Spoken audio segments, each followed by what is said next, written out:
मेरी तीनों बहू आने वाली हैं, उनके घर प्रवेश के लिए मुझे तैयारी कर लेनी चाहिए। सावित्री दरवाजे के पास गुलाब के फूल लगाती है और उसके बीचों बीच एक चावल का कलश भी रखती है। एक नहीं बल्कि मुझे 3 कलश रखने चाहिए, क्योंकि मेरी 3 अमीर बहुएं हैं जिनका गृह प्रवेश और भी अच्छे से होना चाहिए। गरीब वाली बहू का क्या है, उसका गृह प्रवेश अच्छे से हो या ना हो, लेकिन अमीर वाली का गृह प्रवेश अच्छे से ही होना चाहिए। सावित्री ऐसा सोचकर सिर्फ 3 ही कलश रखती है। उनके आने के बाद मेरा ये घर खिल खिल उठेगा। आखिर अमीर बहुएं अपने साथ इतना सारा दान दहेज जो लेकर आ रही होंगी।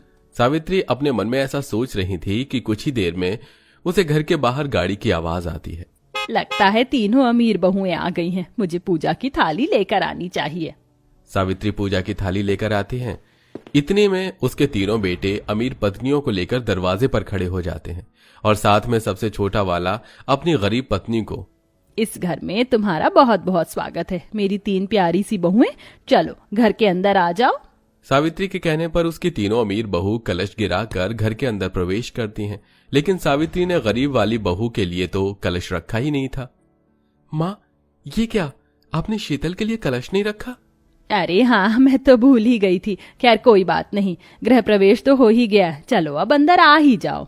सावित्री उदास मन से बोल देती है, जिसके बाद वो अपनी अमीर बहुओं को तो हर एक चीज के लिए पूछती है, लेकिन गरीब वाली से कुछ कहती ही नहीं। तुम तीनों को आने में कोई परेशानी तो नहीं हुई ना? इतना पुराना गांव है, परेशानी तो होनी ही थी। आप हमारे लिए लैम्बोर्गिनी नहीं भिजवा सकती थी? नहीं भिजवाई तो क्या हुआ, वैसे भी हम अपने पिताजी की लैम्बोर्गिनी में ही घर पर आए हैं। अरे कोई नहीं बहू, फिर कभी लैम्बोर्गिनी भिजवा दूंगी। आराम से बैठ जाना और अपनी इच्छा पूरी कर लेना। बताओ तुम्हें क्या खाना है, मैं वही तुम्हारे लिए बना देती हूँ। मुझे तो घर का खाना बिल्कुल नहीं खाना। हाँ यार, तुम बिल्कुल सही कह रही हो। मैं तो बहुत ज्यादा बोर हो चुकी हूँ घर के खाने से। आज तो कहीं अच्छे बड़े रेस्टोरेंट में खाना खाना चाहिए। ये सुनते ही सावित्री एकदम से कहती है, अरे हाँ हाँ, क्यों नहीं, हम लोग रेस्टोरेंट में जरूर जाएंगे, लेकिन उससे पहले तुम अपनी शादी की बाकी की रस्में तो पूरी करवा लो, तभी फिर कहीं रेस्टोरेंट में जाना। रस्मों का नाम सुनते ही तीनों बहू चुप हो जाती हैं, क्योंकि उन्हें किसी भी रस्म को करने में कोई इंटरेस्ट नहीं था। उनके अमीर खानदान में ये सभी रस्में रिवाज ज्यादा मायने नहीं रखती थीं। अरे माँ जी, आप तो हमारे पीछे ही पड़ गई हो रस्मों रिवाजों को लेकर। मैं तो बहुत ज्यादा थक गई हूँ, मुझे अपने कमरे में आराम करने जाना है। हाँ, मुझे भी आराम करना है। शिखा, ईशा, राधिका तीनों को ही आराम करना था, जिसके चलते सावित्री उन्हें उनके कमरे में ले जाती है। अब यहाँ तुम आराम कर लो, कल तुम्हारी रसोई की रस्म होगी। सुबह अपनी नींद पूरी करके उठना और तैयार हो जाना।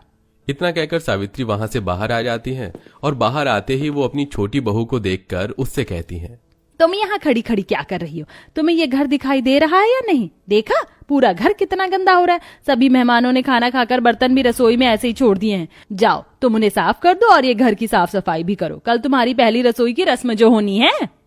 माँ, रात ज्यादा हो रही है, क्यों ना आप एक काम करो, ये सारे काम इससे कल सुबह ही करवा लेना। कल क्यों, अभी होने चाहिए, ना कि कल। कल तो पहली रसोई की रस्म होनी है। कोई बात नहीं माँ जी, मैं ये सारे काम कर लूंगी। आप जाइए अपने कमरे में जाकर थोड़ी देर आराम कर लीजिए। इस तरह ससुराल में पहले दिन पर ही गरीब देवरानी को घर के सारे काम करने के साथ साथ बहुत सारे झूठे बर्तन धोने पड़ते हैं और इधर अमीर बहू में एसी की हवा में आराम से सो रही होती हैं। बेचारी शीतल को साफ सफाई और बर्तन धोने में आधी रात हो जाती है और वो काम करती रहती है। तभी अर्जुन उसके पास आता है। क्या हुआ, तुम्हारा काम अभी तक खत्म नहीं हुआ है क्या? नहीं, अभी तो खत्म नहीं हुआ, लेकिन आप अभी तक जाग रहे हो, आप सोई नहीं? तुम आई नहीं इसलिए मुझे नींद नहीं आ रही थी। तुम बहुत ज्यादा थक गई होगी, रुको मैं तुम्हारे लिए चाय बनाकर लेकर आता हूँ। अर्जुन रसोई में जाता है और शीतल के लिए चाय बनाकर लाता है।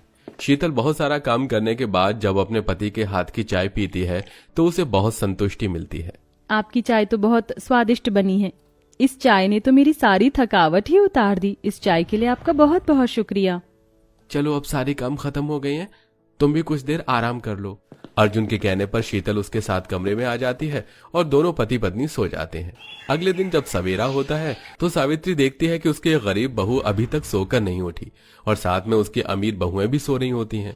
हे भगवान, कैसी बहू मिली है मुझे जो अभी तक सोकर ही नहीं उठी। इसको तो मैं अभी बताती हूँ। सावित्री शीतल के पास उसके कमरे में जाती है और उसके ऊपर पानी फेंकते हुए कहती है, अरे कमबख्त उठ जा, कब तक सोती रहेगी। मेरी अमीर बहू का तो समझ आता है कि वो इतने अमीर परिवार से है, उन्हें अभी सुबह उठने की आदत नहीं होगी, लेकिन तू तो घोड़े बेचकर सो रही है। क्या तुझे नहीं पता क्या जन्माष्टमी है? माँ जी, कल रात देरी से काम करने की वजह से पता ही नहीं चला इतना समय कैसे हो गया। मुझे माफ कर दीजिए, मैं अभी सबके लिए नाश्ता बनाती हूँ। अच्छा, मेरी बात ध्यान से सुनो। पहली रसोई की रस्म के बाद तुम्हें जन्माष्टमी की तैयारी करनी है, इसमें तुम्हारा अमीर जेठानियां साथ देंगी। ठीक है माँ जी। इतना बोलकर शीतल फौरन उठ जाती है और नहा धोकर रसोई में पहुंच जाती है, जहां वो सभी का नाश्ता बनाकर उन्हें दे देती है और उसके बाद घर के साफ सफाई में लग जाती है। लेकिन इतने सारे काम होने के बाद भी उसकी जेठानी उठकर आती है। किस चीज की तैयारी चल रही है सुबह सुबह? ऐसा क्यों लग रहा है जैसे आज कुछ है? तुम्हें नहीं पता क्या? आज तो जन्माष्टमी है। तुम तीनों भी अपनी तैयारियां शुरू कर दो, शाम को जन्माष्टमी मनाई जाएगी। आज हमारी ससुराल में पहली जन्माष्टमी है। ससुराल में कदम रखते ही जन्माष्टमी बनाने को मिलेगी, ये तो हमने सोचा ही नहीं था। तो क्या हुआ बहू, अब सोच लो। तुम्हारे पास इतना सारा वक्त है और आज तुम नाश्ता भी मत करना, आज तो जन्माष्टमी का व्रत भी है। सावित्री के कहने पर उसकी अमीर बहू उसकी बात मान लेती है, जिसके बाद वो तीनों अमीर जेठानियां बड़े से शोरूम में जाती हैं और वहां पर जन्माष्टमी की शॉपिंग शुरू कर देती हैं। जब हम तीनों बहनें छोटी थी तब माँ और पिताजी हमें घुमाने के लिए मेले में लेकर जाया करते थे। जन्माष्टमी पर अच्छे अच्छे खिलौने भी दिलाते थे। अरे तो क्या हुआ, 2 साल बाद हम भी अपने नन्हे मुन्ने बच्चों को मेला दिखाने लेकर जाया करेंगे। ये देखो, ये ड्रेस मेरे ऊपर कैसी लग रही है? बहुत अच्छी लग रही है। चलो अब बाकी सब सामान भी खरीद लेते हैं। वो तीनों अमीर बहू अपने लिए जन्माष्टमी पर पहनने के लिए महंगे महंगे कपड़े खरीदती हैं और उनके साथ ज्वेलरी भी। व्रत के नाम पर वो एक रेस्टोरेंट में पिज्जा, मोमोज, बर्गर सब कुछ खा रही होती हैं। यहाँ कौन सा हमारी सास हमें देखने आ रही है कि हम उनकी नजरों में तो व्रत रखकर घूम रहे हैं, लेकिन दरअसल हमने व्रत रखा ही नहीं। बाहर निकलने के बाद लड़कियों का यही हाल होता है। पता नहीं क्यों हमारे साथ हमें उनके मुताबिक चलने के लिए कहती रहती हैं, जबकि हम तो अपनी मर्जी से जीने वाले लोग हैं।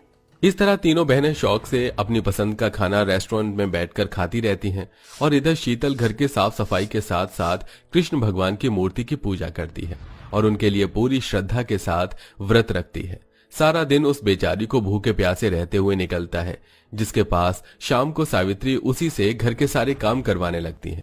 कृष्ण भगवान का भोग भी तुम्हें ही बनाना है और इस घर के सारे काम साफ सफाई भी तुम्हें ही करनी है, इस बात को याद रखना।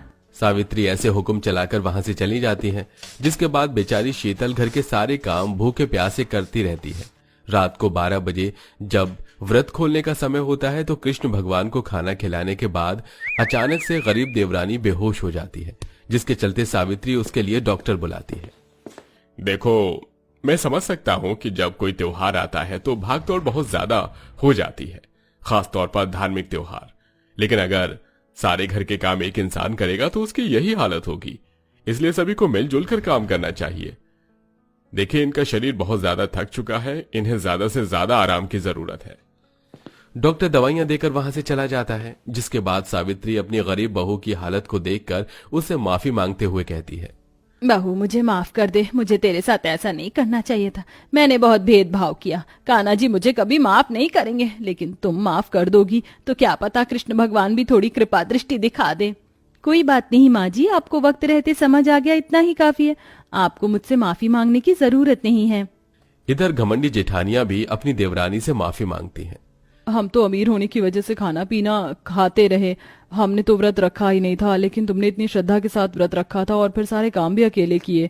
हमें तुम्हारी मदद करवानी चाहिए थी। अगर हम मिलकर सारे काम करते तो तुम्हारी ये हालत ना होती। हम सबको माफ कर देना।